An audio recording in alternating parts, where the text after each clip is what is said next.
símbolo, lo que se hace es representar alguna cosa o algún hecho, utilizando otras cosas o otro hecho como símbolo.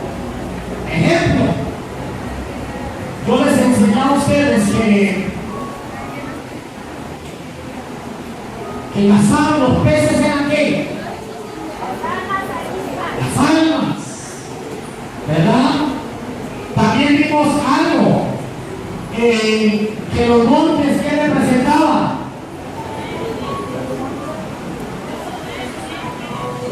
Multitudes.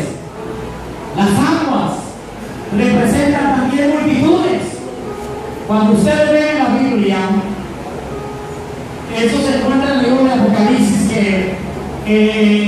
y había muchas aguas y que la bestia estaba adornada de escarlata y todo este cuento y rodeada por aguas. ¿Qué significan las aguas? Multitudes, un símbolo. Otro símbolo que utilizaba el Señor para dar una explicación sobre, esa es una forma metafórica como el Señor a nosotros nos enseña, una forma muy pedagógica. Tomó trigo y empezó a caminar y cogió y tiró entre espinos. Seguía caminando, luego tiró entre ¿qué? Entre pedregales. Luego tiró ¿a dónde más? En la tierra. Y dice la Biblia que crecieron los frutos, pero dice la Biblia que el calor de las piedras ahogó la semilla. También dice que crecieron los espinos y mataron la semilla, dando a entender con los afanes y la ansiedad de la vida. Pero dice la Biblia que la semilla que cayó en buena tierra produjo frutos. ¿Al cuánto? ¿Cuál al 60? ¿Cuál al 70? ¿Cuál al 80? ¿Cuál al 90? ¿Cuál al 100 por uno? Y ahí el Señor está hablando del trigo, la buena semilla. Y los que hemos permanecido en los caminos del Señor por años, somos trigo y somos buena semilla. Usted es un buen trigo, usted es una buena semilla que da fruto al 60, al 70, al 80, al 90 y al 100 por uno. Alabado el Señor, el Señor. ¿Usted no ha visto que llega diciembre? Y a mí diciembre no me mueve. Que una pachanga, a mí eso no me mueve. Y a usted tampoco. Tengo más 32 años en los caminos del Señor y para dónde no volveré. Buen trigo. Aquí cuando llevan 20 años. A ver, 30 años. 25 años. 10 años. ¿Se lo digo? No. Somos trigo. Amén. En las Escrituras encontramos un lenguaje sumamente rico en símbolos y el estudio de lo mismo es simple, pertinente. Ejemplo, águila representa el poder y la vida penetrante. Entonces, ¿el águila qué representa? El poder de la vida penetrante. Y quiero enfatizar algo. ¿Por qué el águila? La Biblia dice que tendremos fuerzas, volaremos como las águilas. El águila tiene una característica. El águila joven, es la que le gusta bracear mucho, la que le gusta batallar. Yo lo voy a tomar en la parte ministerial. Cuando la persona no tiene función, bombea mucho. la unción fluya. Usted no dijo que hay personas fuera y fuera y fuera y fuera y fuera. Se quedan sin fuerza. ¿Están qué? Confiando. No. Cuando usted tiene la unción, cuando usted tiene el poder de Dios, usted ya no confía, usted dice, salve, fuera. Y los demonios se tienen que ir. Las enfermedades se tienen que ir en el nombre de Jesús. El águila tiene algo muy especial. El águila por experiencia. Ella se remonta en los pináculos de las montañas, en la cúspide de las montañas. Y ella espera que venga el viento. Y cuando ve el viento o lo siente, ella se avanza para que el viento se la lleve. Otra característica del águila: cuando ella ve una tormenta, ¿sabe qué hace ella? Ella se remonta por encima de la tormenta. ¿A qué hago con esto? Cuando yo veo un problema, yo debo de agarrarme más y más de la mano del Señor para pasar por encima del problema. Otra característica del águila: el águila tiene una mirada perfecta. Ella tiene los ángulos. Ella no pierde de vista su presa, pero todo lo que está alrededor, ella tiene control de todo lo que se está moviendo alrededor. Pero ella no pierde. ¿A qué hago eso? Yo no debo de perder mi horizonte. Yo no debo de perder mi objetivo al cual el Dios del cielo a mí me ha llamado.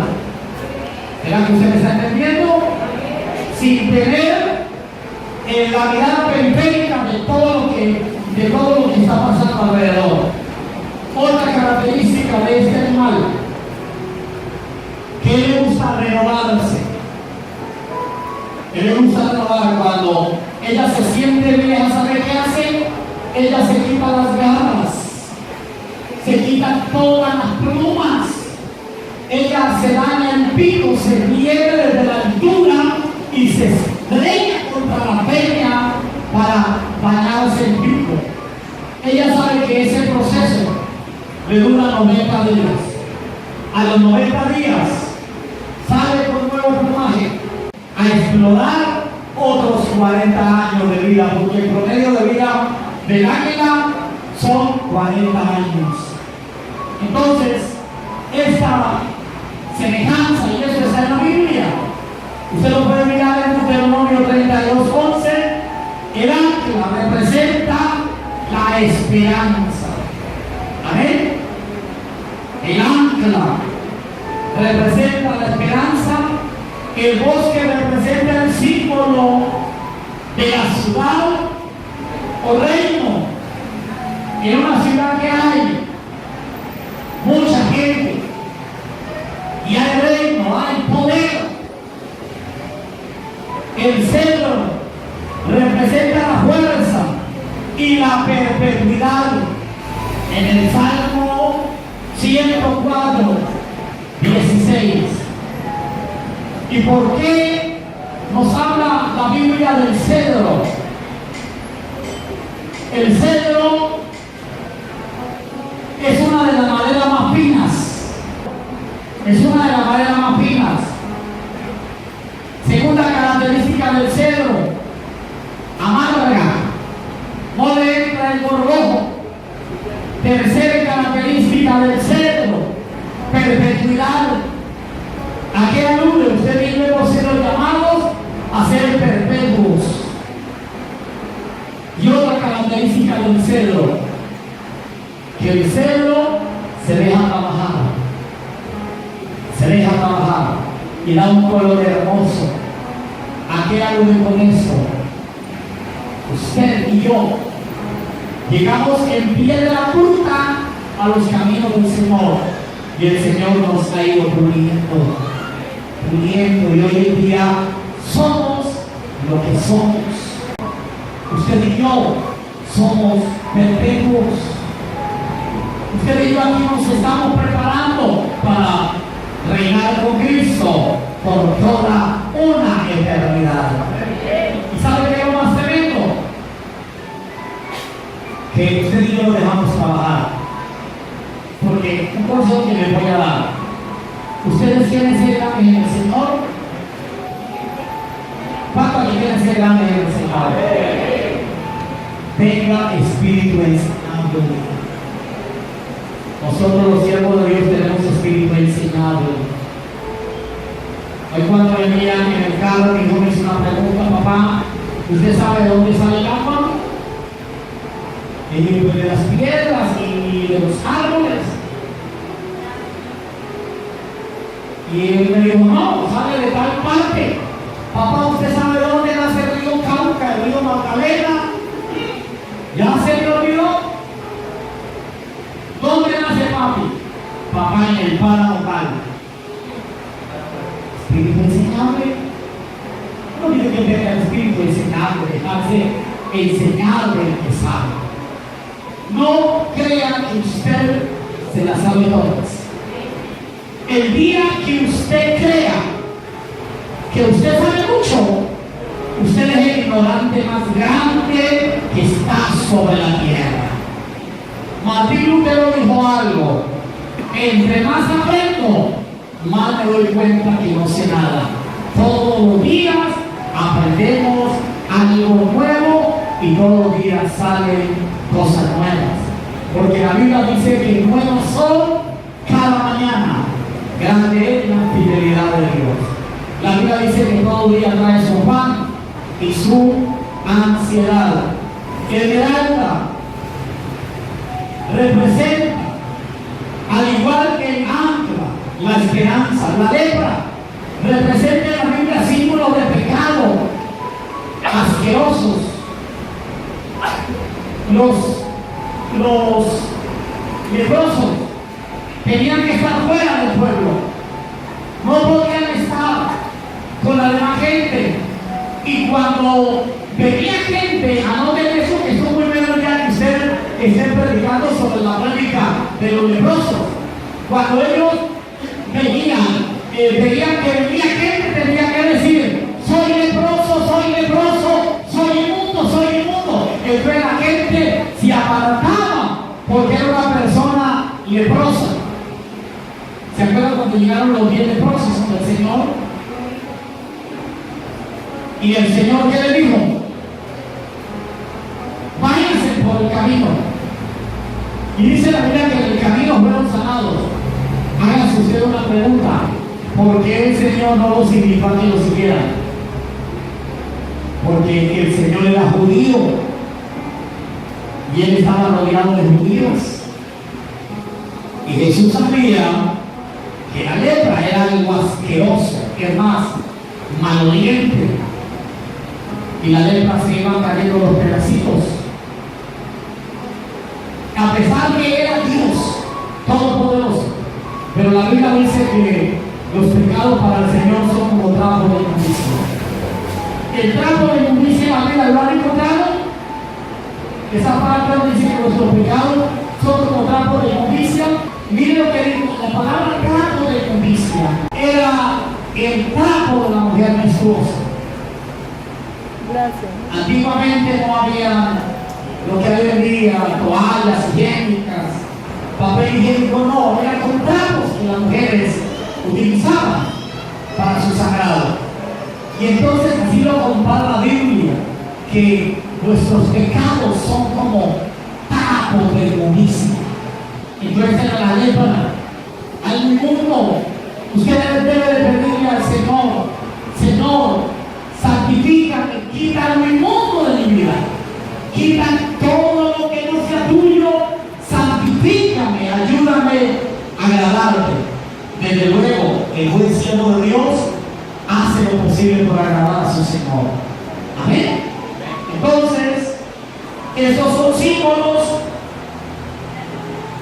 El lirio representa símbolos de la hermosura y la pureza. Cantares 2:1, ¿verdad? Yo soy la rosa de Sarón, el lirio, de los valles y todo eso representa la hermosura y la pureza. Cuando usted se guarda para Dios, Dios a ti te ve hermoso, te ve hermosa, te ve preciosa para la honra y la gloria del Señor. Entonces todo lo que representa los niños. Entonces todo tiene que ver con el símbolo, la lluvia. Representa la influencia divina. Entonces, la lluvia representa la influencia divina. ¿Sabe algo? A pesar de todo, cuando llueve, primero que todo se refresca el ambiente, la naturaleza. Y Dios envía lluvia, por lo menos gracias al Señor. Estamos entrando ya a una época de lluvia. Y que el Señor se glorifique, porque el verano más bravo que hemos tenido en toda la historia ha sido este, porque este que hizo atacó el centro de la tierra, este fenómeno atacó el centro de la tierra y evaporó todo el agua que había dentro de la tierra. Y entonces, ¿qué está haciendo el Señor? Nuevamente cuidando la creación. Ya por ahí encontramos, vamos, solo que de Santiago 5:7. Entonces, la lluvia, ¿qué es lo que representa? ¿Qué representa la lluvia? La influencia divina. Usted ve que cuando llueve, bueno, todo, las plantas reverdecen, o sea, la influencia. Santiago 5:7. La sangre representa símbolo de vida. Génesis 9:4. La soga representa el engaño, la astucia. Si ve como usted va mirando, por eso el Señor dice, el Señor le decía, he aquí os envío en medio de lobos, los zorros. Y el Señor le dijo, le mandó a decir a Herodes, porque Herodes le dijo que lo quería ver, y el Señor le dijo, ve y dile a esa zorra que hoy hago milagros, mañana hago milagros, y el tercer día hago milagros, y el tercer día resucitaré. ¿Lo han leído? ¿Saben por qué? Porque Herodes lo mandó a llamar con una astucia. Usted dijo que hay personas que le hacen a usted preguntas caciosas, irónicas y poco apropiadas para cazar. ¿Qué hace la zorra? La zorra se agacha, parecida al tigre, y no pierde.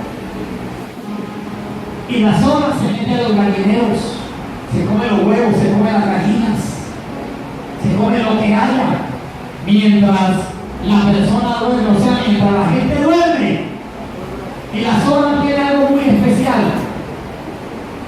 La zorra sabe que los perros que cuidan las casas, de las 3 de la mañana a las 4 de la mañana, oiga, usted ha dicho que los ladrones a esa hora es que se meten a las casas. Así haya un perro de teta, esa es la hora nona del perro, de 3 a 4 de la mañana. Usted puede pasar por el lado del perro y se da cuenta. Y la zorra a esa hora es que se mete en casa, astuta. Usted no dice que son muy astutas.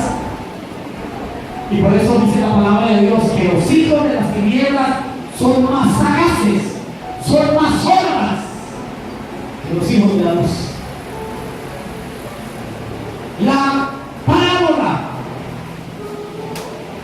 fue una de las grandes enseñanzas del Señor Jesús en el Nuevo Testamento. Significado: es el relato que trata de hechos naturales que han ocurrido o que podrían ocurrir. Ejemplo: Lucas 6, 37 al 43. Vamos a mirar ese pasaje bíblico. Esto es una parábola, una comparación, donde el Señor le dijo: saca primero la viga no seréis juzgados. No condenéis y no seréis condenados. Perdonad y seréis ¿qué? Perdonados. Queriendo decir con esto el Señor, a ver, el verso de que se dije 37, sigamos leyendo hasta el 43. Nadie se os dará medida buena, apretada, remecida y rebosando darán de vuestro regazo, porque con la misma medida con que medís, os volverán a medir. El verso siguiente. Y les decía una parábola: ¿acaso puede un ciego guiar a otro ciego? No caerán ambos en el hoyo. El verso siguiente. El discípulo no es superior a su maestro, mas todo el que fuere perfeccionado será como su maestro. Ustedes van a ser buenos maestros. ¿Por qué mira la paja que está en el ojo de tu hermano y no echas ver la vida que está en tu propio ojo? Porque los fariseos tenían algo. Ellos les gustaban ¿qué? Señalar. ¿Aquí a cuánto les gustaba señalar? ¿Sabe algo? Yo no tengo ni usted tiene autoridad para señalar a otra persona. ¿Por qué motivo? Porque usted todavía no es un ángel. Usted está en la carne. Usted es un santo. Usted es una santa pecadora. Y el que no cogía de una, cogía de la otra. Por eso yo no debo de señalar a nadie. Yo la paja. La viga que está donde en mi ojo para mirar la paja que tiene mi hermano. Usted no vio que el Señor nunca juzgaba. Así es que usted como líder, le voy a dar un consejo. Usted que se está preparando para el ministerio, nunca vaya a juzgar a sus ovejitas. Amén. Porque ese problema que tiene la ovejita, usted no lo tuvo. ¿Cuántos mentiras? Levante la mano. Y usted ve que hay personas que se llenan la boca. Uy, yo detesto la mentira. Uy, la aborrezco. ¿También lo has escuchado eso? De alguna u otra manera, usted no va a dejar mentir. Y nos vamos en la Biblia está mentira. En la Biblia está mentira. Cuando le dijeron a Abraham, ¿y esa mujer cabella quién es? No, es mi hermana. ¿Se acuerdan? Otra mentira. El mismo hijo cayó en la mentira del papá, lo mismo. No es mi hermana, porque Rebeca era muy hermosa. ¿Es así o no es así? Pero tú andabas con él, no conozco a tal hombre. Y dice la Biblia que cantó el gallo y Jesús lo miró. No lo miró para atacarlo, lo miró con ojos de misericordia. Y cuando lo restauró, porque el Señor restauró a Pedro, después de la resurrección, ¿se acuerda? Cuando Pedro estaba pescando y toda la vuelta, tira la vela a la derecha. Y la tiró, y dice la vela que cogió gran cantidad de peces. Y dice la Biblia que Pedro reconoció que era el Señor y se tiró al agua porque estaba desnudo. Y luego sale, les tenía pescado, les tenía con pan, un buen chocolate caliente con leche de cabra. Aunque la Biblia no dice eso, yo me imagino porque era por la mañana y por la mañana que toma uno. Algo como calientito, como que le levanta a uno el ánimo, ¿verdad? Yo me imagino de pronto un vino de pescado, bueno, cualquier cosa. Y cuando dijo, Pedro, ¿me amas? Sí, Señor, te amo. Volvió otra vez a replicar, Pedro, ¿me amas? ¿Sabe Pedro por qué se entristeció? Porque los judíos no saben repetir.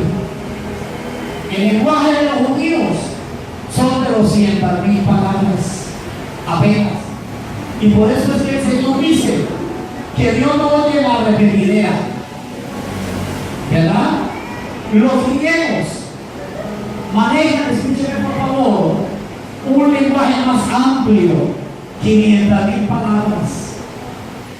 Y nosotros, hermanos, los que manejamos nuestra lengua español, más de 700,000 palabras. O sea, nosotros somos, como quien dice, casi el 300% más habladores que los judíos. Pero por eso Pedro empezó, cuando el Señor le vuelve a replicar: Pedro, ¿me amas? Dice que Pedro empezó a llorar amargamente, porque para él era extraño que un judío le replicara la misma pregunta. Pedro, ¿me amas? Ahí el Señor estaba sanando el corazón de los 3 cantos del gallo. Y después de la resurrección, el Señor le dice a Pedro: y tú eres Pedro, y sobre esta roca edificaré mi iglesia, y las puertas del Hades no prevalecerán contra mi iglesia. ¿Qué pasa por nosotros? Entonces el símbolo de Pedro, ¿Pedro era qué? ¿Cómo se llamaba antes Pedro? Simón, que significa ¿qué? Caña cascada. Y por eso el apóstol Pablo dice más adelante: el que esté firme, mire que no caiga. Tremendo. Primero tenemos que mirar cómo estoy yo. ¿Y sabe qué? No criticar al hermano, sino orar por el hermano. Padre, ayuda a mi hermano, ayuda a mi hermana, cambia la forma. Señor, yo tuve ese error, por eso nunca critique a un hermano que cae en adulterio, en fornicación. No lo critique. Hay un dicho que dice: hoy por ti, mañana por mí. Aunque eso declaramos que eso no va a suceder, pero no lo critiquemos. La Biblia dice que sobrellevemos las cargas los unos a los otros. Dígale a su hermano: no te puedo asegurar. Dígale: porque yo también tengo mis errores. Aquí, ¿cuántos no tienen errores? Levanten la mano, porque quiero que me enseñen cómo no cometer errores. Ahora levanten la mano los que tienen errores. Todos tenemos errores. Dígale a su hermano: nunca te voy a señalar. Dígale a tu hermano: voy a orar por ti y ora por mí. ¿Quién es usted para señalar? Cuando alguien lo esté criticando, dígale: oiga, ¿quién es usted para señalar? Yo no tengo la autoridad para señalar. Yo tengo la autoridad para enseñar la palabra de Dios a su nombre. Entonces, ¿eso es qué? La parábola.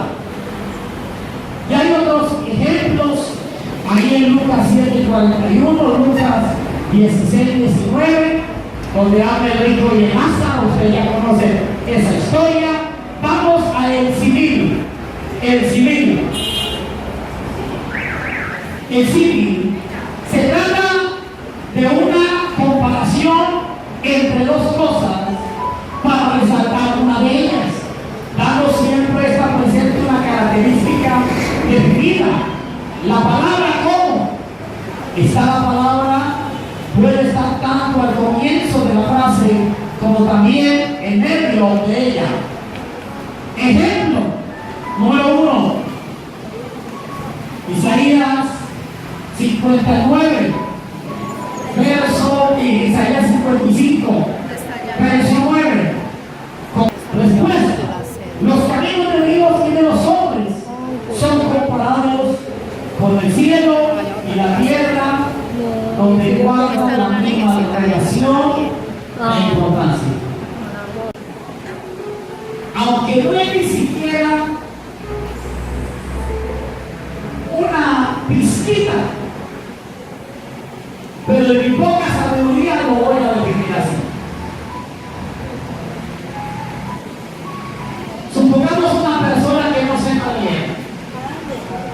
¿Cómo piensa una persona que no sabe leer? A una persona que es profesional. ¿Quién cree que tiene más pensamiento, más imaginación, más creatividad? ¿Ah? ¿Cómo que no sabe leer? Nunca se les ocurre decir eso. Al contrario, la persona que ha estudiado, ¿sabe usted que está comprobado que entre más usted estudia, en usted se desarrolla más la capacidad de recibir? Una persona intelectual piensa más, sabe más. Por eso estoy hablando una parte ilustrativa, colocándole una parábola. Y yo me coloco en el lugar de la persona ignorante, que no sé nada. Usted no ha visto que cuando a veces le pedimos, Señor, glorifica, te dan a mi casita, bendíceme. Y el pensamiento de Dios es más alto. Salmo 2, verso 8, Dios habla como cocinado. Pídeme y te daré como posesión tuya los conflictos de la tierra. O sea, mientras uno le está pidiendo una casa, mientras usted está pidiendo una finca, ¿cómo piensa Dios? Global. Usted piensa en un edificio. Dios habla de territorio. Si ve que el pensamiento no es muy diferente al de Dios, ¿cómo empiezo yo a pensar como Dios? Cuando me meto en el Espíritu. Yo sé que a usted le ha pasado. Usted empieza a orar y de un momento a otro usted se le viene a la imagen una casa. Y usted dice, Padre, te pido en el nombre de Jesús una casa de 3 pisos. Te pido que usted en la casa con un parqueadero. Te pido un carro para mí, un carro para mi esposa, un carro para mis hijos, y usted empieza a pedir. Ese es el pensamiento de Dios. Dios te quiere dar una casa grande con un parqueadero grande. Pero usted antes oraba por una casa. Y Dios no solamente piensa en usted, darle la casa, sino darle casa, darle carro, darle finca, darle bendición y darle prosperidad. Usted está pensando, Señor, yo quiero ser un pastor. Y Dios piensa más alto. El pastor es local. Dios piensa en un ministerio global, en un ministerio universal. Dios piensa hacia allá, allá y hacia acá. Él piensa de una forma diferente. Alabado el Señor de Jesús.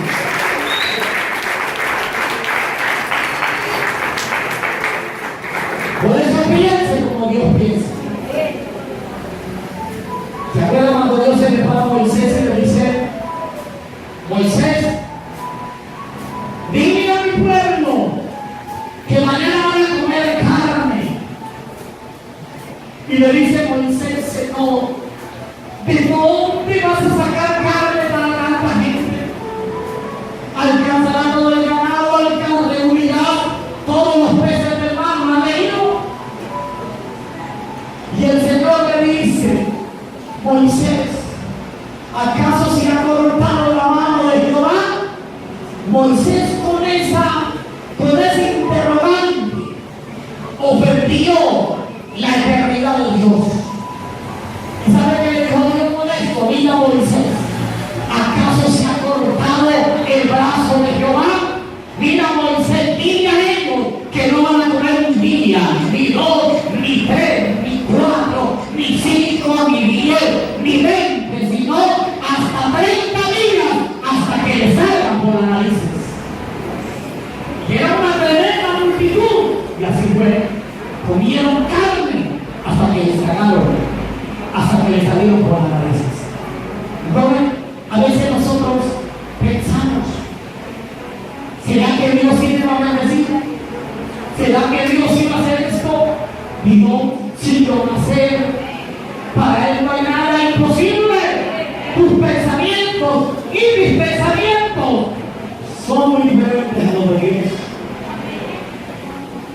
Usted piensa en edificios, Dios piensa en territorio.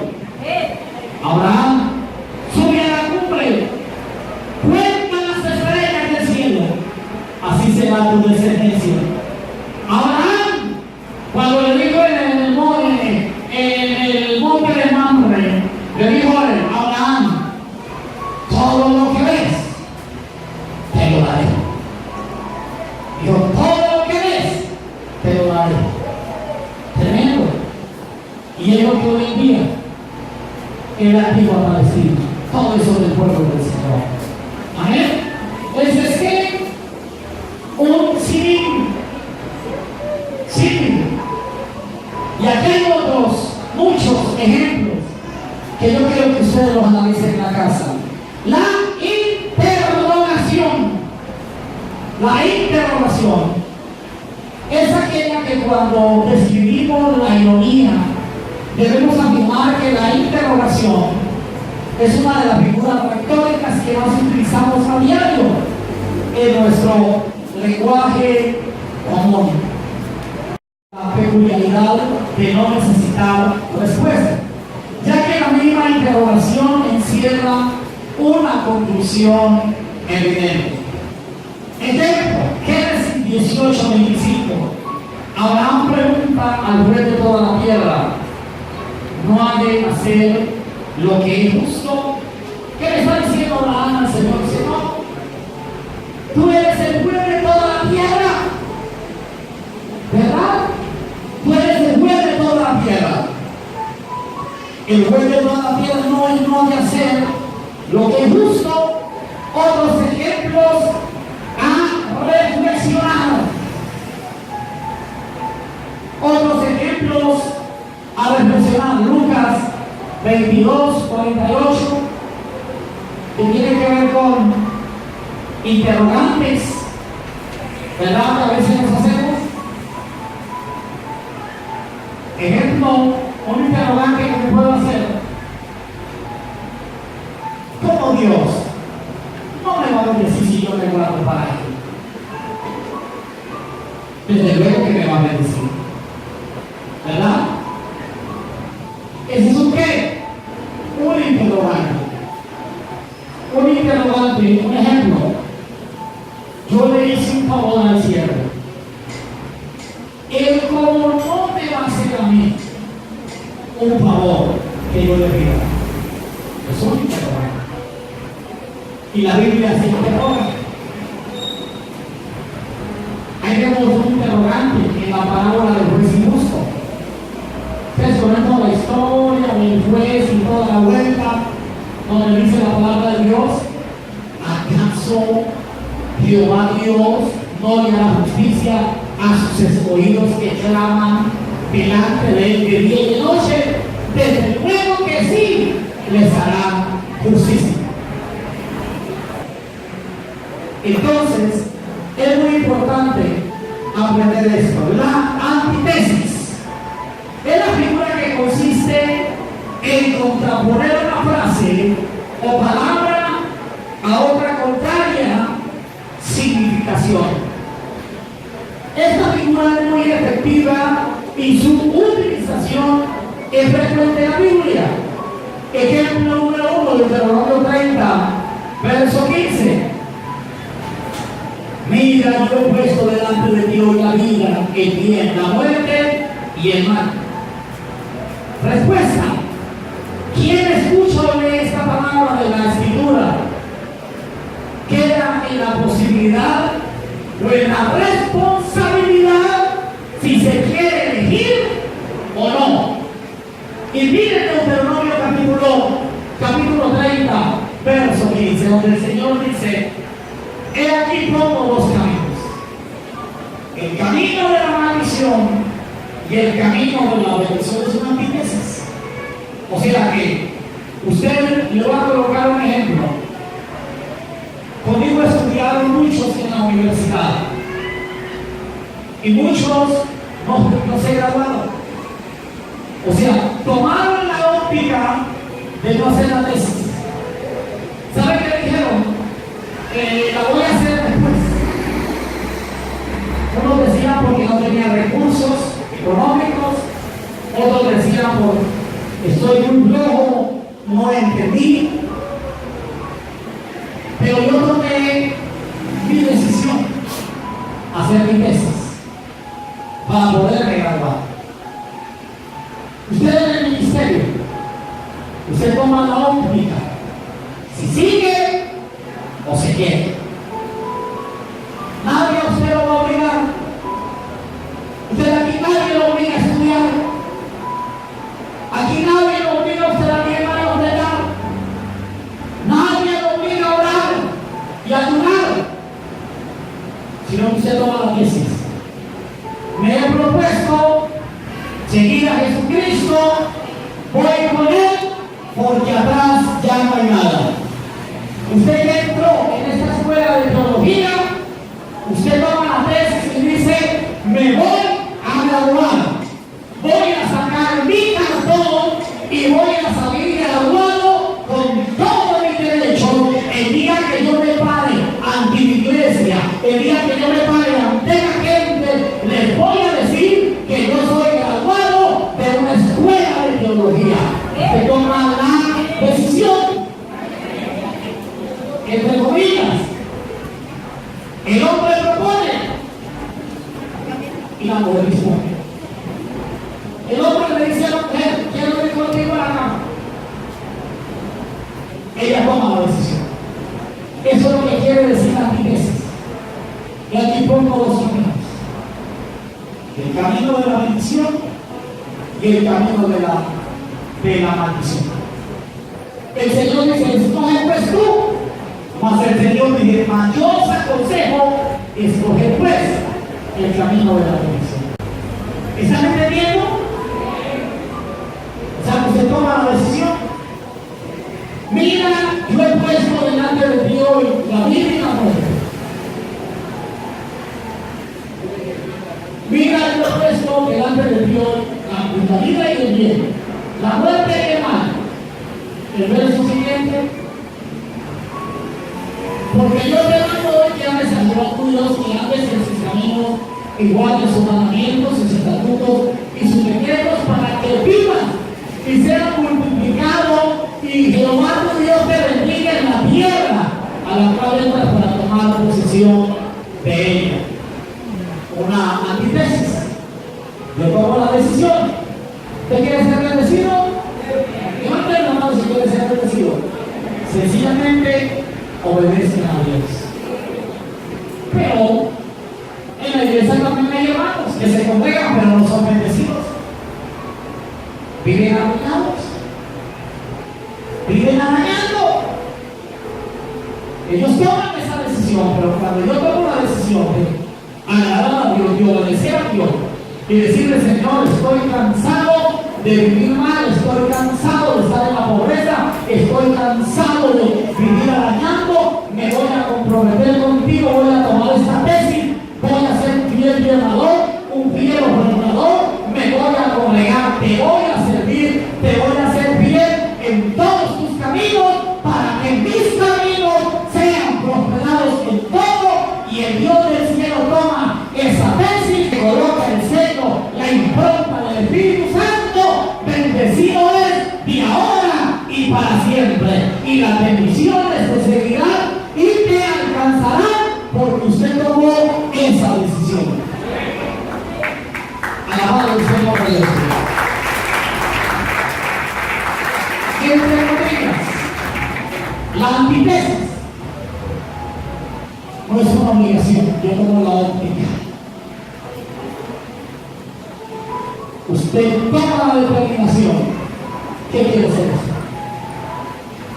Yo le voy a hacer a ustedes una pregunta ilógica y poco apropiada.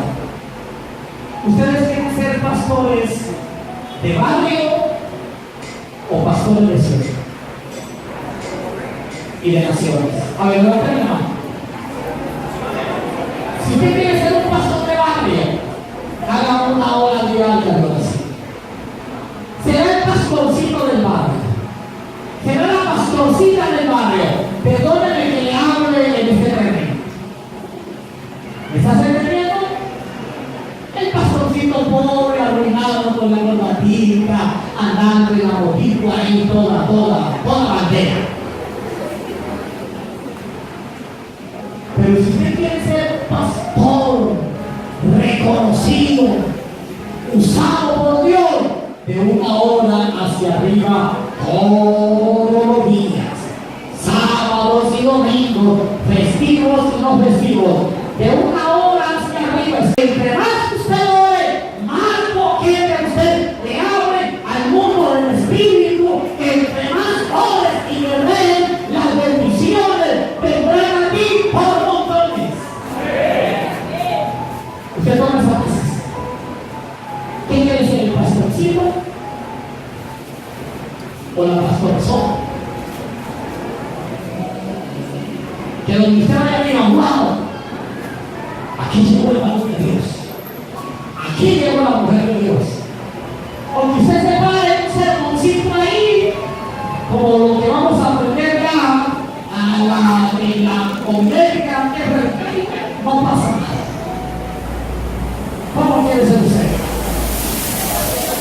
A ver, hermano, que quiere ser pastores de ciudad y de nación, en toda parte los inviten. ¿Él llevaba la adoración? ¿Cuánto? Ajá. Porque el Señor dijo, no habéis podido velar siquiera, o sea, un poquitito. Dígalo. Recalcar el desarrollo de la enseñanza en cuestión. Ejemplo, Romanos 8, 15, 17. Pues no habéis recibido el espíritu de esclavitud. Pues no habéis recibido el espíritu de esclavitud, sino que habéis recibido el espíritu de adopción, como hijos de Dios, también herederos, y coherederos ¿con quién? Con Cristo. Este versículo encierra el clima de la Biblia. El sermón empieza como en un aeropuerto cuando usted va a empezar la televisión y a su nombre gloria y la gente se está sacudiendo por el poder de Dios y está la unción y el profeta está soltando la palabra de Dios y el pueblo de Dios está tomando el mensaje profético de Dios. Ese es el clima de la bendición. Ahí es donde la gente tiene que tomar, porque el pastor empezó a hablar. Cuando el pastor se guarda para Dios, vuelvo a repetir, cuando el pastor se guarda para Dios, luego el Espíritu de Dios toma el control del pastor y lo abraza. Y ya no es el pastor, es el Dios del cielo, es donde Dios suelta la bendición. Este versículo es el clima de la Biblia. Y si hijos también, herederos de Dios. ¿Qué tiene Dios? Dios tiene poder, Dios tiene prodigio, Dios tiene señales. Nuestro Dios es grande. Tú eres también poderoso, porque Dios del cielo está contigo. Este versículo es el clima. Coherederos con Cristo. Yo voy a estar al lado de Cristo. Lo que Cristo tiene, yo lo tengo. Cristo tiene poder. Cristo resucitó muertos. Cristo está sentado a la diestra del Padre. Usted y yo un día vamos a estar al frente del Padre de las luces. El clima. Pues con Cristo. Si es que padecemos juntamente con Él, para que juntamente con Él seamos glorificados. ¿Y sabe qué hay glorificados? La misma gloria que tiene Cristo, usted y yo la vamos a tener. El día que llegue el rapto, dice la Biblia que Cristo nos está esperando en las nubes, aleluya. Y nos llevarán a la patria celestial, a las bodas del Cordero de Dios. Mientras aquí en la tierra hay tribulación, hay pruebas, hay cosas tremendas, usted y yo vamos a ser coronados. Buen siervo, buena sierva fiel, el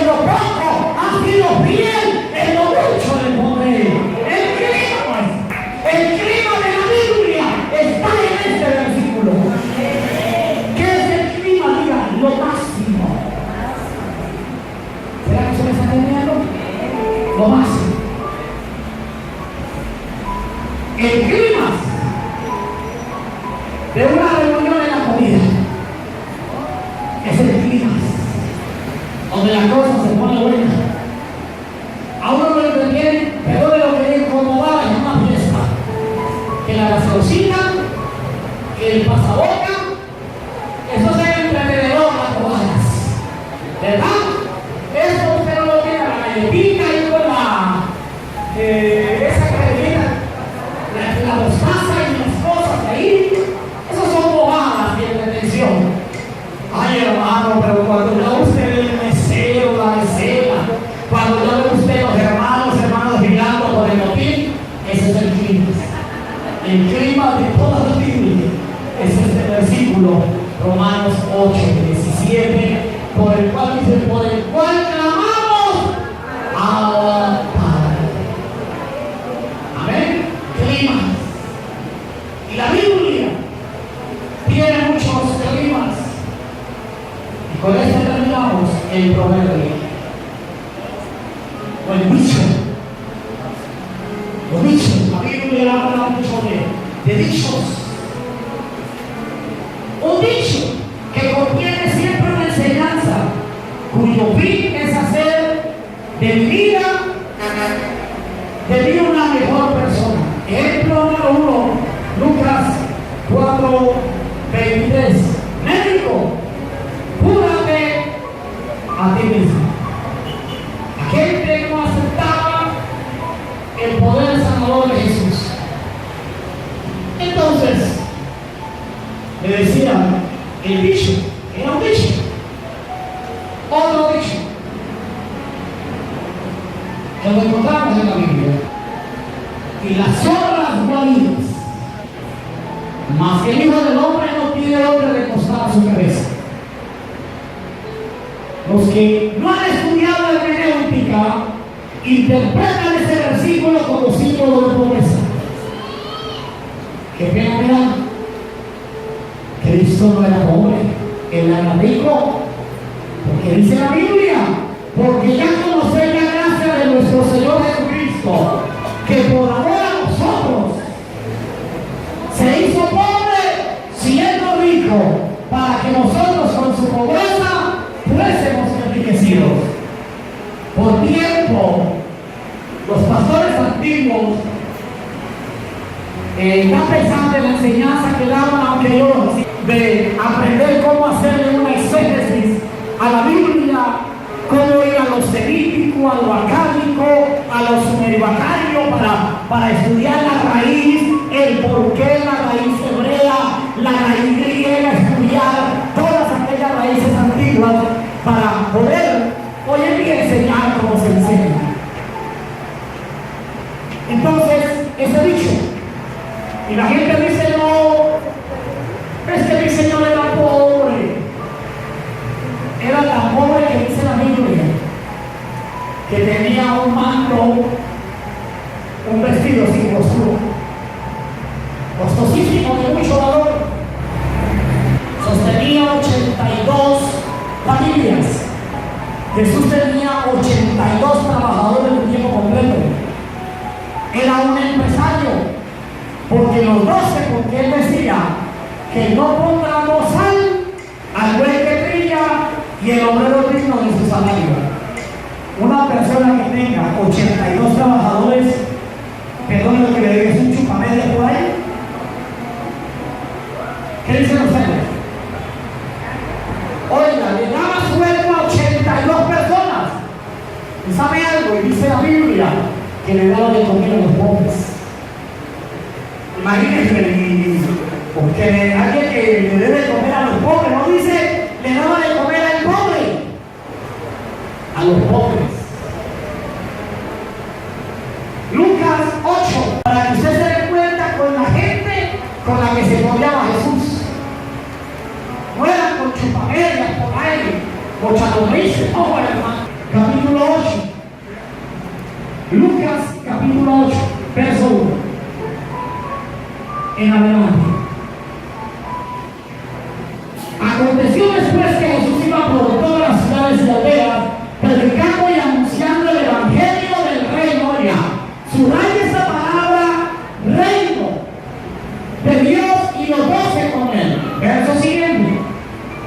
de algunas mujeres que habían sido sanadas de espíritus malos y de enfermedad de María que se llamaba Magdalena, de la que habían salido 7 demonios. El verso siguiente, Juana, mujer de Chuza, intendente de Herodes. Oiga, no cualquier intendente de Herodes, y Susana y otras muchas que le servían de sus bienes. Lucas capítulo 21, levantando los ojos, vio a los ricos que echaban sus ofrendas en el arca de las ofrendas. ¿Quiénes seguían a Jesús?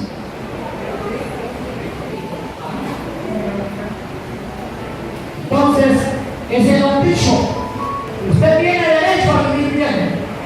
Usted tiene derecho a tener lo mejor. Usted tiene derecho a ser excelente, porque Dios del cielo es excelente contigo. Lo mejor, dice el Espíritu de Dios, está guardado para mi pueblo. Lo mejor es para ti y es para mí en el nombre de Jesús. Entonces, ¿ese era qué? Un dicho. Ejemplo número 2, Marcos 6:4. No hay profeta sin honra, sino en su propia vida. Y qué mentira tan tremenda, ¿sí o no? Eso es cierto. Los mismos hermanos le dijeron: vete con tus discípulos para que te conozcan. Porque dice la Biblia en Juan capítulo 7, verso 4, porque ni aún sus hermanos